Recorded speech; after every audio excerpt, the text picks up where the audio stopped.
high-profile Hawkins with a combat radio. Conor Benn relinquishes his boxing license after the British Boxing Board of Control hearing. Think we'll start right here. Okay, so the statement reads, Conor's focus at this time is solely on clearing his name. The board, I think he's referring to the British Boxing Board of Control. The board, however, has made it extremely difficult for Conor to focus on doing that by its conduct of an unfair and biased procedure. Okay, Conor's criticizing the procedure. We'll go into the procedure shortly. In such circumstances, Conor decided not to renew his license, which had lapsed. Okay, so to be clear, Conor Benn's license had lapsed. It's not that he gave it away, it had lapsed. Conor told the board that if it did not accept that his license had lapsed, then he renounces it. Okay, so there's some how do we decode that? Okay, so what this strikes me as, I have to be honest, I was hoping Conor was innocent, and he may be innocent. But what this reminds me of, this last paragraph here, or this last sentence, it reminds me of Tyson Fury. It reminds me of when Tyson Fury retired, and after he knew that he'd tested positive for a dope test. It's not exactly the same. It's similar in so much as that Conor is arguing that my license has lapsed. Forget about it, in a sense. I'm not saying that's what he's saying. I'm saying this is how it looks.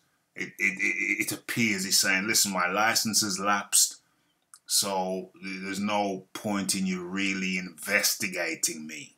I'm not saying that's what it is. I'm saying that's how it seems. Okay. The statement goes on.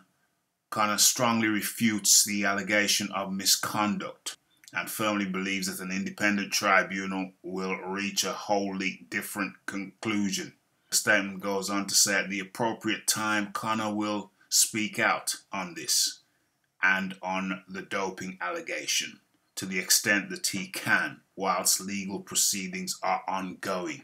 In the meantime, Conor reiterates in no uncertain terms that he is a clean athlete. Okay, so the board went ahead. The board were being asked to accept that Conor's license had lapsed. His license had lapsed, and he's opted not to renew it under these or those circumstances. So Benn was called to the hearing on the 21st of October, before which he relinquished his boxing license, and the allegations of misconduct were upheld. Okay, so that's the key point here. The allegations of misconduct were upheld. UKAD is investigating Benn's test. VADA were not the official testers. They were just additional. They were additional testers to make sure the fighters were clean. Okay, so VADA is not an official partner of the British Boxing Board of Control, which adheres to UKAD's testing protocols. Okay. So, statement from the board read, the hearing took place on the 21st of October.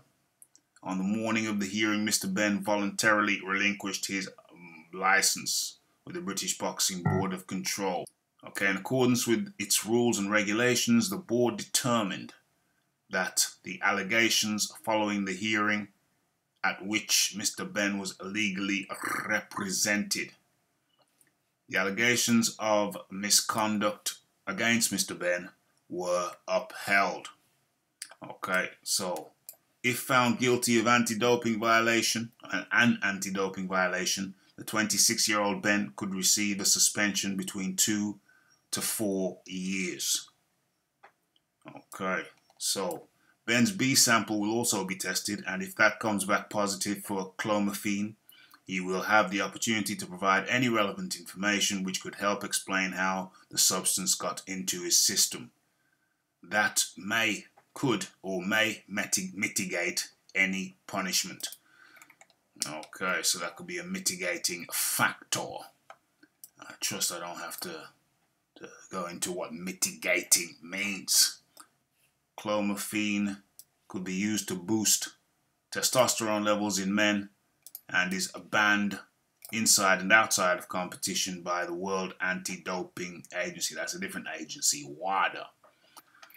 Okay, so that's pretty clear cut now. Conor Benn, that is, for the time being, is out of boxing. Is not reapplied for his license. I think that's the best way of putting it. He's not reapplying for his elapsed license, and an investigation will have to go underway to determine the facts of the matter. The B sample has been tested. If that comes back positive, then an investigation will be launched. If that comes back negative, then that's a different scenario. So that's the Benn situation. We're going to have to look into this deeper, talk about this deeper, but I think it's a pretty comprehensive breakdown of the situation. Benn will now await the VADA investigation. He's not yet been punished for what seems like a breach of the rules. That will come after the VADA investigation. So, have your say. It's the Raphael Dawkins. It's the Combat Radio. It's the like, it's the subscribe, it's the comments, it's the shares, and it's the hitting the bell icon to stay updated with news and notifications. And don't forget about the live show. Don't forget to follow me on Twitter. It's Raphael Dawkins, Combat Radio.